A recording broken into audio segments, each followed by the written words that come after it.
Well, I am honored to be here. I never thought I would be here. I love the Australian shouting. I don't know anything that you're saying, but I know that I would agree. Well, thank you. This is my last night in Australia. I've been here 2.5 weeks. This is my 7th city, and I'm just absolutely in love with your country, and I mean that. And I will be back. I've spent my whole life thinking about coming here. I'm 55, so that's like 50 years. And I grew up in a country that just idolized Australia. We just loved it. Everything about it. I grew up in a surf community. We thought you're surfers, all of whom were named Shane, I think, at the time. We thought they were the coolest. We thought all of your women were like Elle Macpherson. Like every woman in Australia looks like Elle Macpherson. And that everybody in Australia is attacked by some sort of deadly animal every day of the week and thinks nothing of it. And that's all kind of true, I've decided. It's all sort of true. It's the most beautiful country I've ever been to, the most lightly populated. And it has functional cities, which is something I'm not used to at all. You know, where I live, it's incredibly beautiful, but you have to escape the cities. Here you go to the cities and they're great. You're like, I could live here if I could afford it, which I can't. I love your profanity, not all of which I understand, but it's used liberally. Words we don't have, I'm not going to repeat them. I repeated them the other night to people. They're like, oh, that's a bad word. I was like, we don't even have that word. I have no idea what it means. It's like swearing in Mandarin. It doesn't offend me, you know?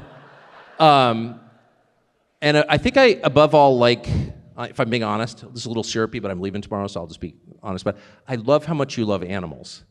I just love that. And it's a very Anglo quality. It's part of the culture that we share, you know, all derived from the UK.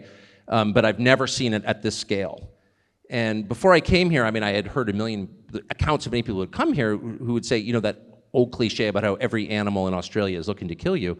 That's all true. And the Australians aren't bothered by it. That turns out to be true also. But it's deeper than that. I thought it was just bravery and sort of devil-may-care nonchalance, which is clearly true, but it's also like such a profound love of animals. The other night, 2 nights ago, we were having dinner and people were telling me about your magpies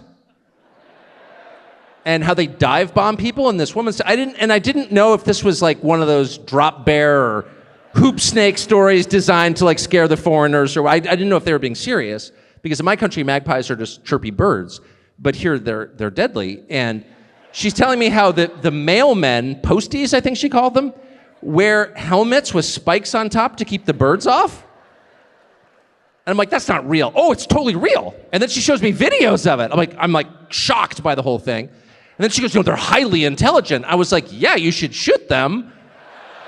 And then you just kill like the first year's worth, and all the other magpies will get together and be like, let's leave the mailman alone, you know, because they're smart. This woman looked at me like I was a child molester or a freak. She's like, shoot them? No. And I said, you know, in my country, I mean, I love animals. I live with animals, but I also hunt birds. But our rule is, if the animal's trying to kill you, that's a violation of the creation contract as outlined in Genesis 2, which is you have dominion over them. Like, they're not, you know, we can all live kind of peacefully together, but if you try and kill me, then I have to, you know, fight back. And having free will and opposable thumbs, like, I'm going to win. And this woman looked at me, honestly, like I was a monster. Like, no. And then that reminded me of a conversation I had the week before where this guy's telling me how he found a brown snake in his garage. And I was like, the brown snake, like the world famous, like second most poisonous snake in the world? He goes, yeah. And I thought, if I found a brown snake in my garage, well, I'd burn the garage down, obviously, immediately. I just toss a cup of gasoline in there and torch it. It's well worth it, insured or not. And then I'd call the army to kill all the other, I mean, brown snakes don't live alone. They're produced by other brown snakes. And obviously, we need to commit brown snake genocide just for our own survival. I said, and I'm not joking at all. And I said, what'd you do? He goes, my wife tossed me a broom and I shoot it out. And he wasn't kidding at all. And I realized these are people who love animals so much that killing them is like not only a last resort, it's like kind of horrifying. It's horrifying. And I thought, what a wonderful and true reflection of the character of the country. Because love of animals is the beginning of decency. Because you have control over animals. They're a version of children. Unlike children, if you mistreat your kids, like they turn 18 and they hate you, and they go on a campaign against you and become drug addicts. But animals, you can do whatever you want to them, and there's nothing they can ever do. And so that is the measure of who you really are, how you treat the defenseless, the helpless, people or animals for whom you're responsible. You have dominion over them, you're responsible for them, in some cases their care, and that increases your responsibility to be kind and decent to them. And so I really think that is the clearest picture of who you are, and I could not be more impressed. And I also would say, as a policy matter, that should be, honestly, should be your standard for who you let into your country. You can't live in Australia unless you love animals. I mean, I don't think you're allowed even to bring cigarettes into your country. You certainly can't bring firearms. Why would you bring people who hate animals or who don't respect them or who eat endangered animals for fun? Like, no.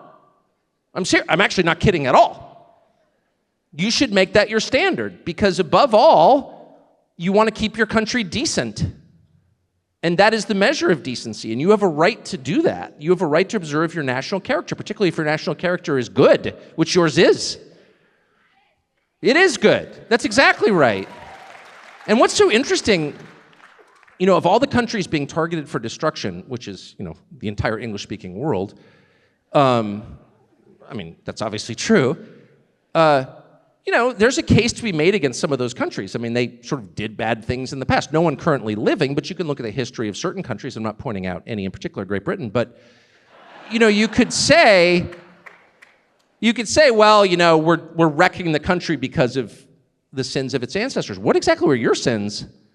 I think you guys got sent here. By the way, everyone I ask when I was like, why were your ancestors sent here? It's always the same answer. You know what it is? Stealing a loaf of bread. I don't believe that for a second, by the way. I just don't believe that. It was armed robbery in every case, but it's like, stealing a loaf of bread. Yeah, okay, right. But anyway, not only did you not do anything wrong, this was the prison that you turned into paradise. You have nothing to apologize for at all.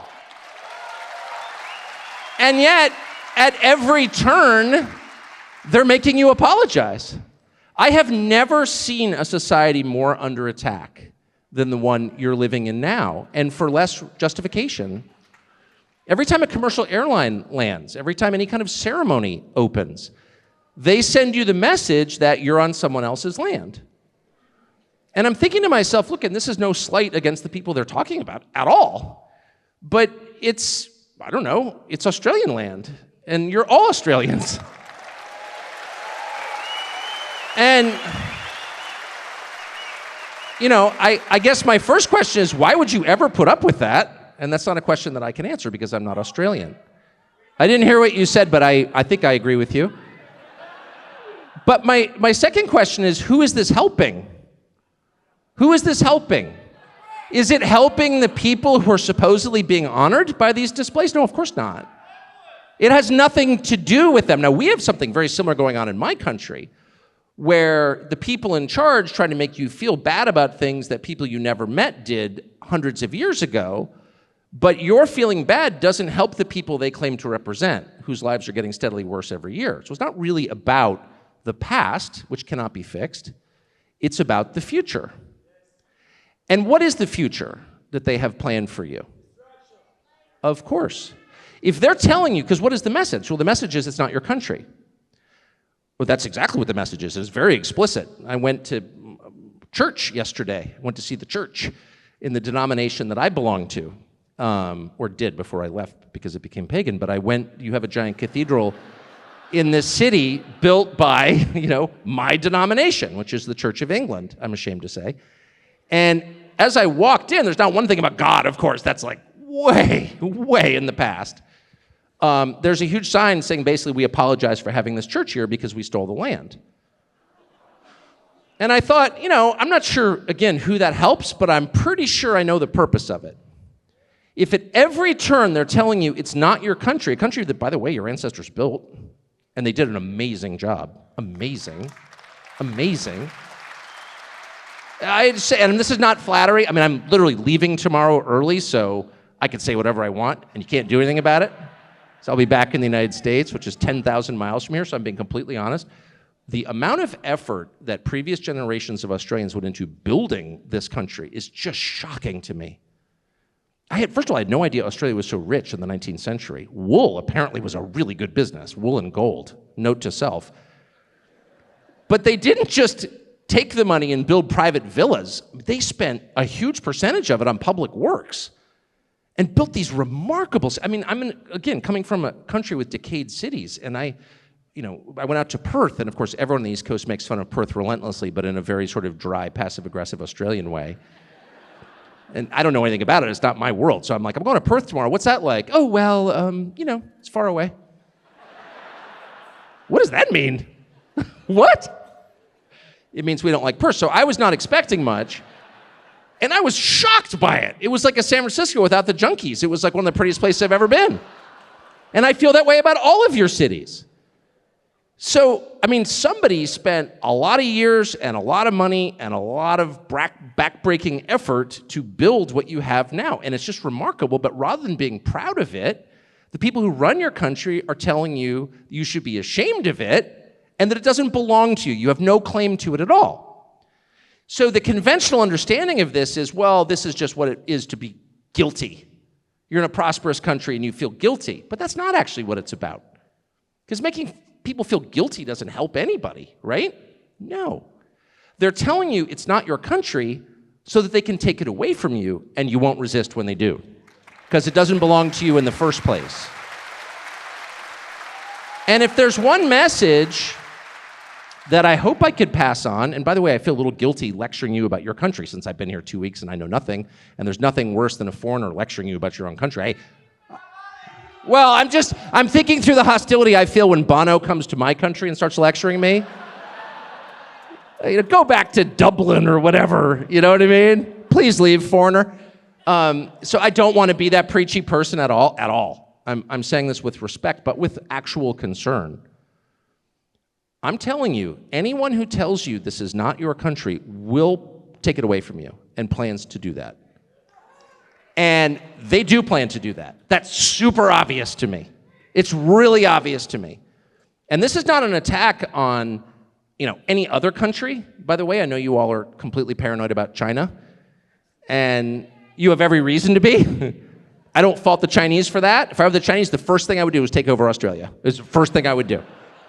I've got a country of 1.4 billion that's crowded with not enough natural resources, and not that far away is an entire continent with 26 million people. It's got more resources than it could ever use.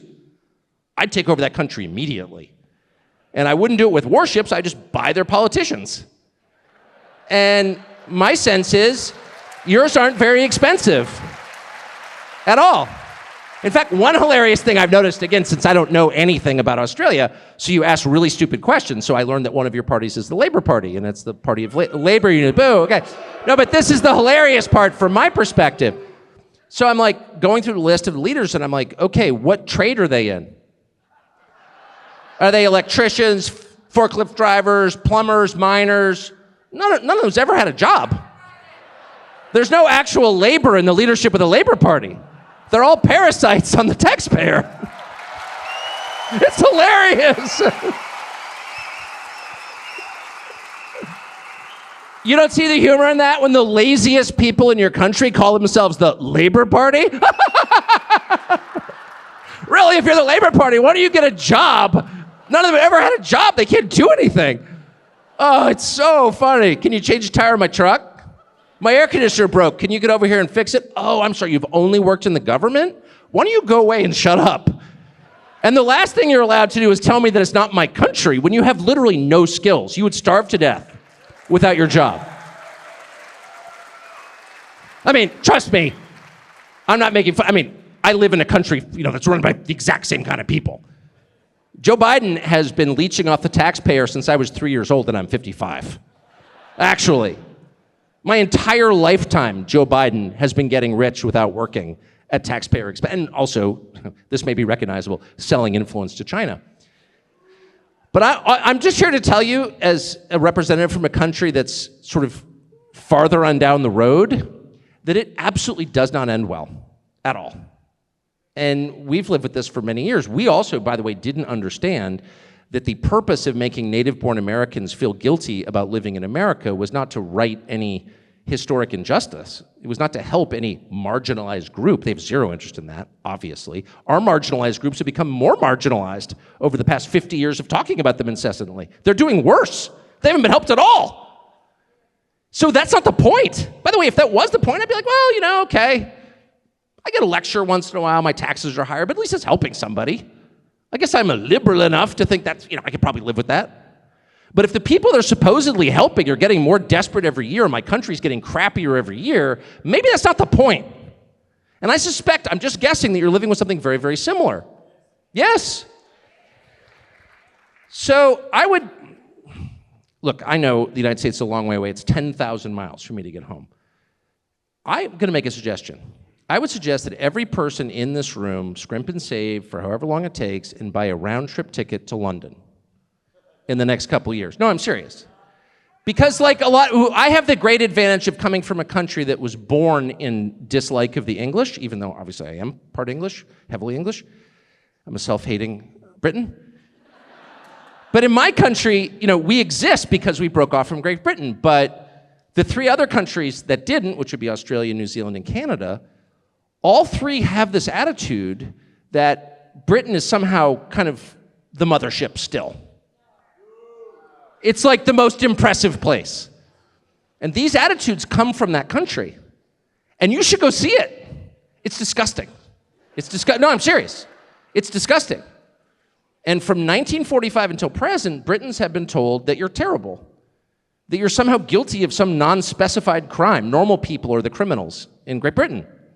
And by employing that method of psychological control, that psyop, which is exactly what it is, they have managed to turn that country into a slum. And if you haven't been there recently, you should. And I was thinking about it this week when Julian Assange finally got out of a British prison after 5.5 years. I visited him there a few months ago at Belmarsh. I got so upset sitting in my barn in Maine in the middle of nowhere thinking about Assange that I just called his wife and said I want to come over and see him, which I did. And I visited him at the prison, and the prison was slightly better than the surrounding city, I thought, just in terms of cheerfulness. But it was. I'm serious. It is a fog-shrouded slum. But I asked her and him, we're meeting with him there at Belmarsh after being strip searched. I managed to get my nicotine pouches in anyway. Yeah, that's right. Some things are worth committing crimes for. But anyway, not to brag. I'm never going there again, so I can say this. But I said to you, what have you been charged with? Nothing. Never charged with a crime in Great Britain. And they held him in maximum security, basically trying to torture him to death for 5.5 years. After 7 years locked away in the Ecuadorian embassy, never charged him with a crime. And I thought to myself, this is a criticism, but I mean it in the best way. What about your country of birth? Where are they in this? Why didn't you sail a warship up the Thames and get your man out? And I'll tell you exactly why, which is because your leaders genuflect before that country. And they shouldn't, because the truth is, they have no moral authority. This is such a nicer place than that. You should go from your cities to their cities and ask a really simple question. Who's doing a better job? You are. You're doing a better job. And you should also go because that could be your future if you don't get control. And by get control, I mean you cannot allow them to make you feel guilty for being Australian, that you cannot allow them to tell you this is not your nation when your ancestors built it, you were born here, you pay taxes to that government. No. It doesn't help anybody. It doesn't mean you're sensitive. It means you are craven and being prepared to be hurt. And I think it's already happening. I was so impressed by a couple of your cities, I'll just give you a perfect example, that I started looking up your real estate listings. Because I thought, I don't know if I'm welcome here, probably not, but if I ever made any money, I'd like to get a place here because it's unbelievable. It's so pretty, and the people are so nice. And I do want to see the attacking magpies, so I was like, I definitely want to come back. So I'd heard it was I was in Sydney 2 days ago. I looked it up, and then I thought, well, obviously this is in lira or pesos or something. These are not real numbers. And I was like, well, it is the Australian dollar, and so I got my little calculator out and did the conversion rate. And even after discounting by whatever, 25%, it was so much more that I could afford, and I have a decent job. I was like, how does anybody live here? How does the average Australian making, I don't even know what your average wage is, 100 grand, something in that range-ish? No, that's too high?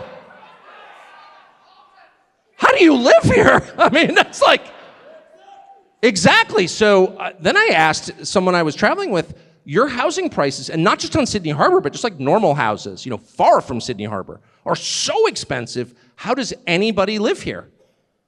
And this person said, well, increasingly they don't. They have to leave. A lot of homeless people all of a sudden. I said, that sounds like a crisis. Why is it happening? Well, one of the reasons it's happening is a principle we call supply and demand. And when there's a greater demand for something than there is a supply, the price rises. And that is purely a matter of population. If you have more people than you have houses, guess what happens to housing prices? They rise. This is the most obvious principle in nature and real estate. And so if I'm running a country, one of my top concerns is making sure that young people, people in their, say, late 20s, early 30s, can afford a house. Because my main goal is to create households and a new generation of Australians or Americans or Kiwis or whatever. And so if it becomes too difficult, too expensive for your children to buy a house in the country they were born in, you're erased. That's it. Your line ends. And that's what's happening. You see it in the birth rates. This is true in my country too. This is not lecturing of you. I'm watching this happen. And in Canada, it's completely out of control. So why is it happening? Immigration. There's only one reason. That's the reason. And nobody wants to say that because it sounds like an attack on immigrants, which, and by the way, that's how they get you to shut up. Shut up, racist. Okay, got it. But I'll just speak as honestly as I possibly can. The last group I hate are immigrants. I actually really like immigrants to my country. I'll just say my country. And we've let in 30 million illegally in the last 4 years. That's more than your entire population. So that's a crime. That's the greatest crime in American history. It totally destroyed my country. But I'm still not mad at the people who came because I would too. That's how I feel about immigration. You're coming to my country because you think it's the greatest in the world? Well, we're in agreement on that. I'm flattered by immigration, by the desire of people from around the world to come to my country. I would want to go there also. It's like people saying your wife is hot. Yeah, I think so. Thank you. You can't have her, but I'm glad that you noticed. So there's not an attack on immigrants. They always try to make it about immigrants. Oh, you're attacking immigrants. No, I'm attacking you, actually. I like the immigrants. I don't like you. And the reason I don't like you, leader of my country, is because this policy is making it impossible for our children to live here and to have the lives that we provided for them. Not, crazy fancy lives, but like a middle-class house with 3 bedrooms on a quarter acre. Is that too much to ask? It shouldn't be. Especially in a country the size of a continent where nobody lives in the middle of it. It's like a donut. It's bizarre. I flew over it. There's nobody here. So all of a sudden, if your children can't afford a house here, then you have one person to blame, and that's the people who run your government. And by the way, nobody does, because you're not allowed to. And by the way, in Great Britain, for example, Canada, for example, your closest cousins, your parent and first cousin, people go to jail for noticing. You literally go to jail. You don't like what the government's doing to you? Shut up, racist, and you go to jail. They send people to jail. UK, they send people to jail every day. And not for standing in, Hyde Park and screaming, but for writing it on Facebook. So imagine a government that totally destroys the country, which is criminal behavior, and then criminalizes complaining about it. That's not a legitimate government, that's a tyranny. That's a tyranny. And if that were happening in some widely recognized tyrannical country, East Germany, 1975, where everyone's under surveillance. By the way, I don't think East Germany, 1975, which was famously the most surveilled nation in the history of the world, I don't think they had seatbelt cameras. I don't. No, they didn't. That was too far even for Eric Honecker. He's like, that's old fascist for me. I can't do it. So these countries have become, including my own, have become surveillance states. And the point of that surveillance is not to keep you safe. It's to punish you for noticing what they're doing to your country, actually. That's not the behavior of a legitimate government. And if you think that's like a right-wing point, you've bought the lies. That's not a right-wing point. That's a simple observation about human rights. No privacy, no freedom. Not to mention the endless hectoring. No, it's not your country. I went to buy a pack of cigarettes today. I quit smoking 10 years ago, but I thought, you can kind of judge a country by its cigarettes. Couldn't find them. I went to this tobacco store. I said, this is a tobacco store. You don't have any cigarettes? Oh, there's a really nice Pakistani guy. He's like shaking his head like, I know it's crazy. Opens up this cabinet, and I said, what the hell is on your cigarettes? Like, I don't even want to smoke them looking at that. I was like, you're making me not want to smoke, Mr. Tobacco Store guy. And he goes, I know. And every pack had like a rotted tongue on it or something. And again, I don't smoke cigarettes anymore. But I'm an adult man who pays his taxes. If I wanted to, I should be allowed to, right? You can do fentanyl here with the government's help. But you can't smoke a Marlboro without being lectured? Ugh. I did ask how much they cost. It was $60 for a deck of 20. And I said to the guy, I don't want to smoke. And I've never said that in my life. And I know everyone's like, well, smoking's bad. Yeah, of course smoking's bad. Lots of things are bad. But it's not really anyone's business, is it? I guess wearing a seatbelt's a good idea. I mean, I don't, but my kids say it's a good idea. But when they're forcing you to do things for your own good, over time you question, like, is this really for my own good, or are they just softening me up to obey? So when it really comes down to it, when they want to inject me with some creepy compound that hasn't been tested, that they'll be able to like shoot me with a rubber bullet if I decline. And I'll be so trained to be obedient that I'll kind of put up with it. And I won't do what I should do, which is stage, like, I don't want to say I don't get arrested. I shouldn't put up with that. Because that is not a free country, that's a tyranny, and you have absolutely no obligation under the most basic precepts of human rights and natural law to put up with that for 1 second, period. They are the criminals. You are not the criminals. They don't care about your country, which belongs to you. So when they tell you it's not your country, that you're on someone else's land and you should feel bad about that, how is that a democracy? It's not a democracy. Because what's the basic idea of democracy? The citizens own the country. It's their country. It's not feudal land. They're not living here at the pleasure of the Lord. They can't just be shot with rubber bullets if they disagree with his decrees, because they own it. They're not renters, they're owners. That's the basic idea of democracy. However it's administered, whether it's a parliamentary system, whether it's direct democracy, as in Athens, whether it's a constitutional republic, representative democracy is the one that I live in, the idea never changes. The country belongs to its people, period. And if they're telling you at every landing of every commercial flight, in every government speech at the entrance to the Anglican church in downtown St. Paul's, that it's not your country, you cannot put up with that. Yeah, you cannot put up with that. Because you know what's going to happen is what's happening now, which is they will completely change your country, make your life much worse, make it absolutely impossible for your children to have the lives that you gave them. In other words, for your civilization to continue, because that's what that is. They will eliminate all of that, and you won't be able to say a word, because why are you complaining? It's not your country. And I can promise you that in 50 years, what you have will not exist. It will not exist. I'm sorry to say that out loud. The only reason I'm saying that, it's such a heavy thing to say, and it makes me, I feel a little rude saying it. But I just liked what I've seen so much. I've been so impressed by this country that I think to myself, really, the only way you could wreck a place like this is on purpose. Really, is on purpose. You don't need anything here. Hearing about your energy costs almost drove me, I almost put my fist through the wall. Someone was saying, well, you can't do that.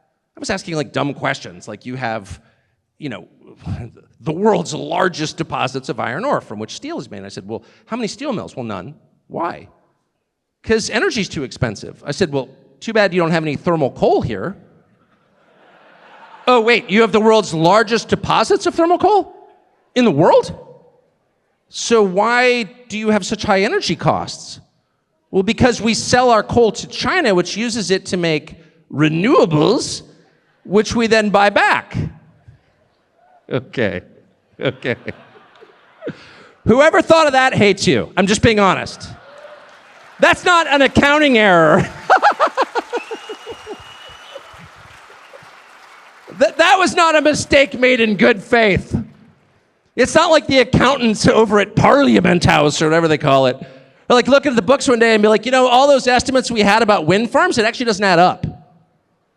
That we sell our country's resources to a faraway country to make something that doesn't work and then pay extra for it.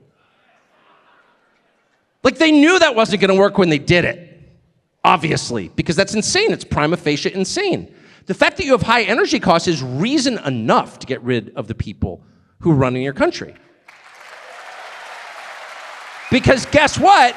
Everybody else knows, except the English-speaking countries, including mine, which are on one level the most impressive countries that have ever existed in human history, clearly. Certainly the kindest and most decent. Well, they gave us science, okay? They invented the airplane. They're the most impressive societies ever created, but they're also on some level the most naive or the dumbest. What everybody understands around the world is that there's a direct line between cheap energy and civilization. The cheaper energy you have, the fewer babies who die when they're born, period. The cheaper energy you have, the fewer women get worn out by life in their mid-30s. I mean, go to countries with expensive energy in the developing world, and you will see the physical toll on people from having to live in a society where they can't afford energy. I mean, it wears people out. It wrecks their lives. We're happy because we have cheap energy in a lot of ways. And so if they're intentionally making it more expensive, just like if they're making it impossible for your kids to buy houses, or if they're shooting you with rubber bullets, at some point you have to connect the dots and say, these people aren't just neglecting me, they hate me. There's no other explanation for that. By the way, if this were happening in a family, so the model for all human organizations is the family, which is the building block of any civilization. Mom, dad, kids. I know they're trying to scramble that a little bit. Future generations will look back on this and be like, that was the craziest thing that ever happened. I have an idea. Why don't you castrate your children? Yeah. By the way, I thought the government, when I was a kid, I know I'm digressing, but there's just so much. This country is so close to the country I live in, it's like really weird. It's like running into a relative you didn't know you had. You're like, wow, we look alike. How strange. Except you use the word wanka, and I don't know what that means. But in every other way, it's my new favorite word, by the way. I'm putting it in my suitcase for the trip home tomorrow. I'm going to unveil it at dinner parties. And I'm never going to ask anybody what it means because I know it's something bad. But if I know, then I won't be able to say it with a straight face. But I'm going to drop that, no exaggeration, the second I get home at dinner. Be like, you're all wankas. I learned that from my Australian friends. Excuse me. Anyway, but the building block of any civilization is, of course, the family, the nuclear family. Husband, wife, children, because that mirrors the natural order, the biological order, from which everything is derived. Now, Christians believe that's because God set it up that way. But also, scientists believe that because it's true, and there's no debating that it's true, okay? And so it would stand to reason that the deepest desire of the human heart, of course, is to reproduce. That's the whole point, right? That is the story of evolutionary biology, is to reproduce, to pass on your genes. And you get to a certain age, and you've done that, and so the most pressing agenda on your list is to have grandchildren before you die. And so if they're telling you, no, what you really want, no, you got that wrong. In fact, 1 million years of human civilization has got it totally wrong. We just figured it out about 18 months ago. What you really want is to castrate your children, and then you'll have no hope of passing on your genes, and then you'll be happy. By the way, they don't buy this in real countries like China. They're like, yeah, okay, all right. It's like green energy. You think the Chinese believe in green energy? Right. They're buying your coal because they don't. Not for 1 second. They're like, oh, the whites want wind farms. Let's make some more.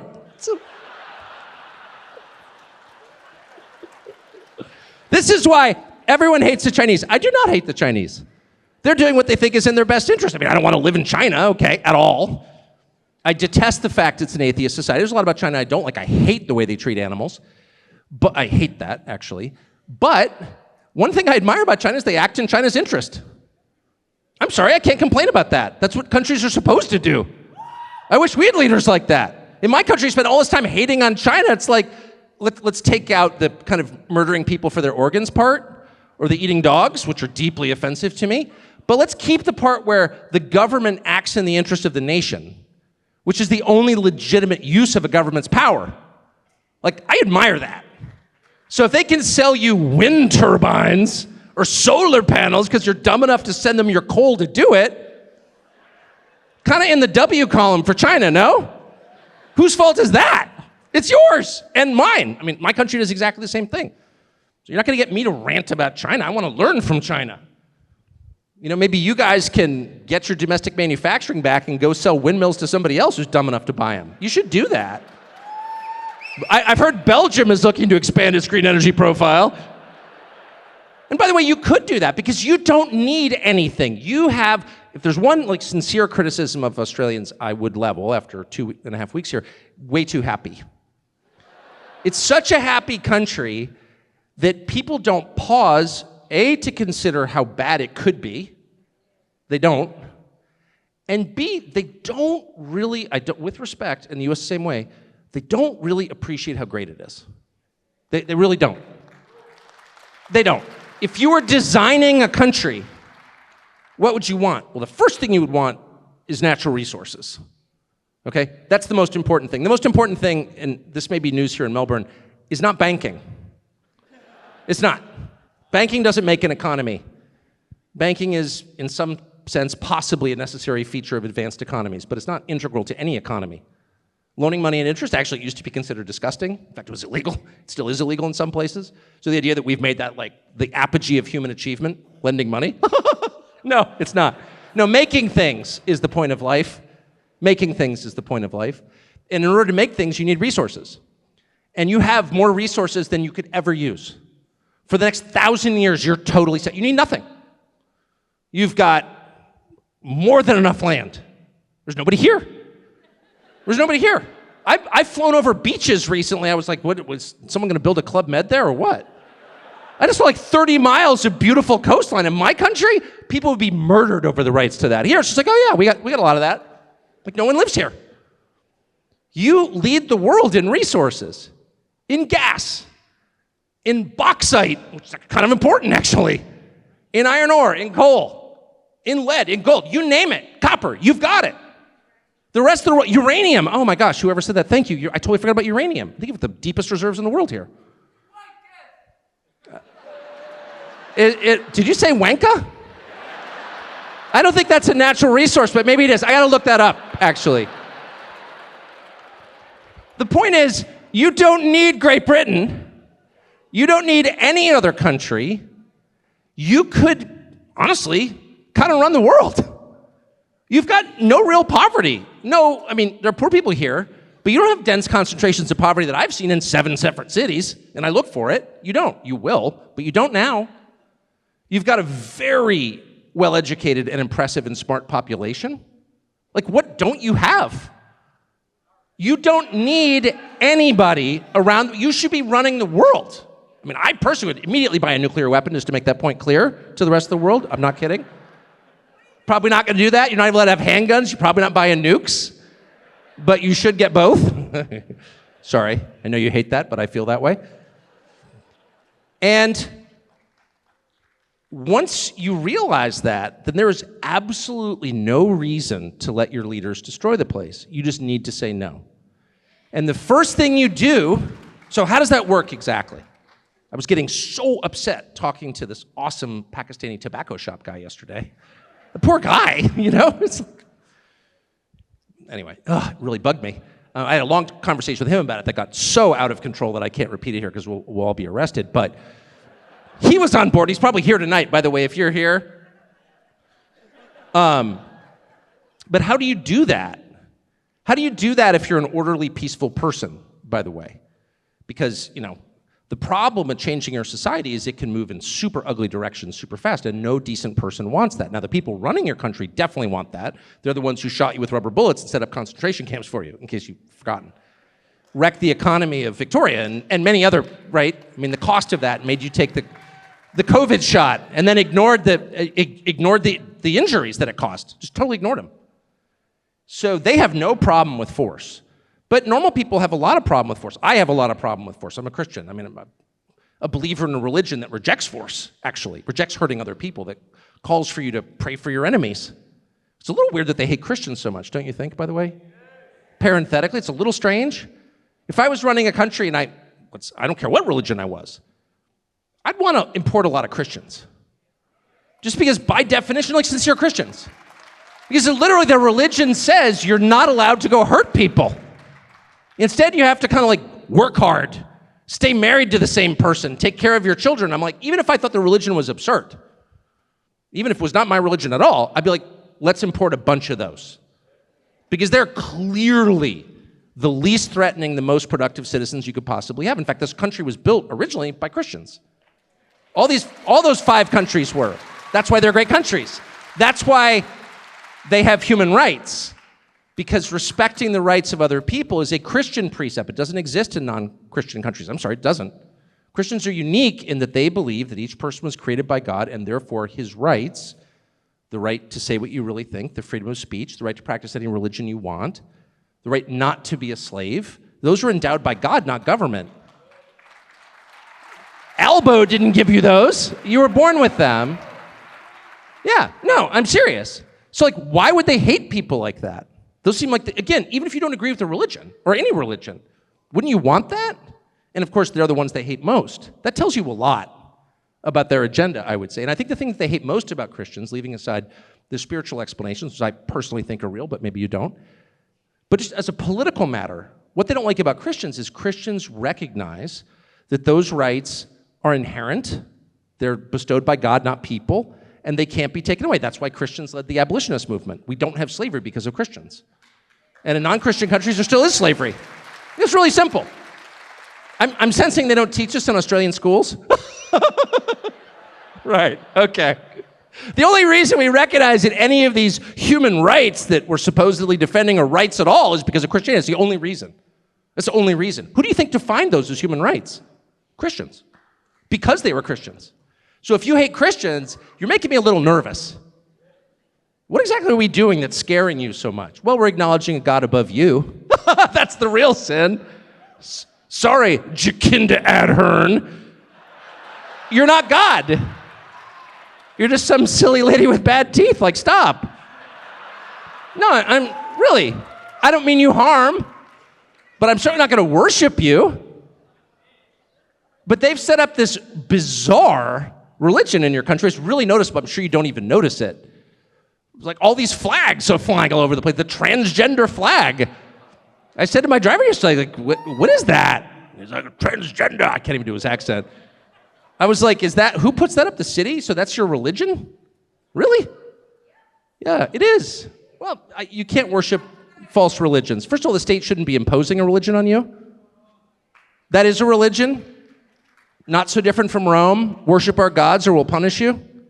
And the early Christians said, okay, I'll be punished then, because I'm not worshiping your gods. Happy to live next to you. I'm a tolerant person by my nature. Christians are tolerant by nature. They're not allowed to convert by force. They're not allowed to force you to believe anything, because God created you, we didn't. But the one thing I can't do, I'm not allowed to do, is worship false gods, including your transgender cult or whatever. You're transgender, you live next door? No problem. I mean, I worked in TV all my life. That's hardly the weirdest personal life I've ever seen, trust me. Totally happy to live next to people who are into freaky stuff. I don't want to hear about it, but I don't want to arrest them. But what I'm not going to do is worship them as gods, period, because I can't. So here's my quick advice to you, and I will stop, and we'll take your hostile questions maybe in a minute. But violence is never the answer, it just isn't. It doesn't make things better. I've seen a lot of conflict in a lot of different countries. No one's really improved by it ever, and often usually things get much worse. The US had about the only violent revolution I've ever heard of that made things better. The only thing that works is telling the truth and bravery. And that actually does work. Total non-compliance. We used to call it, when I was a kid, in my country, we celebrated something called civil disobedience. And that was considered a virtue. Now it's considered a crime and they shoot you with rubber bullets. But back when I was a child, when the people who are now firing the guns with rubber bullets wanted to be in charge, they'd be like, no, that's the highest level of public service, is refusing to go along with unjust laws. And I still think that. I don't care whether they've changed their views. Doesn't bother me. My views will never change. You have absolutely no obligation to follow immoral laws. And you shouldn't. And so then the question is, well, why do people follow immoral laws? Like after 30 years of telling you it's your body, your choice, one day you wake up and they're like, give me your arm, I'm going to inject you with something. Oh, I don't care for that. Shut up, or I'll send you to prison camp. So why do people go along with that?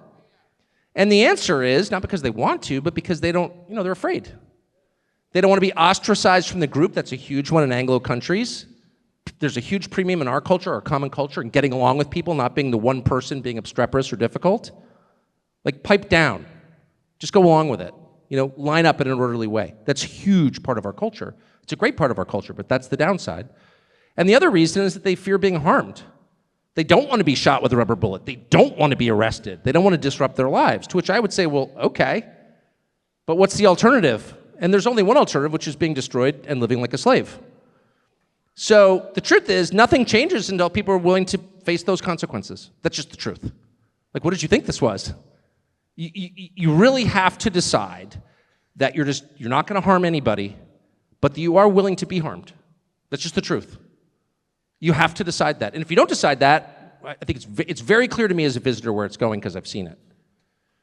And you have to make that decision. I'm not going along with that. With respect. I'm not going to scream at anybody. I'm not going to be nasty to anybody. I'm definitely not going to hurt anybody. But there's literally nothing you can do to make me do that. And if I need to be punished, that's fine. I will be. Most people will not do that. Most people just, want to go to Bondi or whatever. They want to live their lives. I get it. I'm not attacking them. But it doesn't take everybody to change the society. If a small percentage of people firmly decide that they will not violate what is sacred to them, they will not worship false gods, they will not betray their own conscience and allow their families and their country to be destroyed. And under no circumstances will they participate in an immoral system. If a small group of people, 10% of your population does that, I don't know, Gandhi kicked the British out of India after 300 years. It wasn't that hard. Wearing a loincloth. Actually, that actually happened. And it's happened time and again. So my strong advice to you, and I'll stop with this, remember what the consequences are, what's at stake. It's totally real. It's not your imagination. It's not your if they're telling you it's not your country, they're going to take it away from you, period. 2, you can't let that happen because it's too nice, and there are future generations of Australians who have the right to live as you lived. And 3, you don't have to hurt anybody, and you shouldn't hurt anybody. Hurting other people is immoral. That's why your leaders are illegitimate, because they hurt people. And that's wrong. But you have to be willing to be hurt. That's just true. Thank you.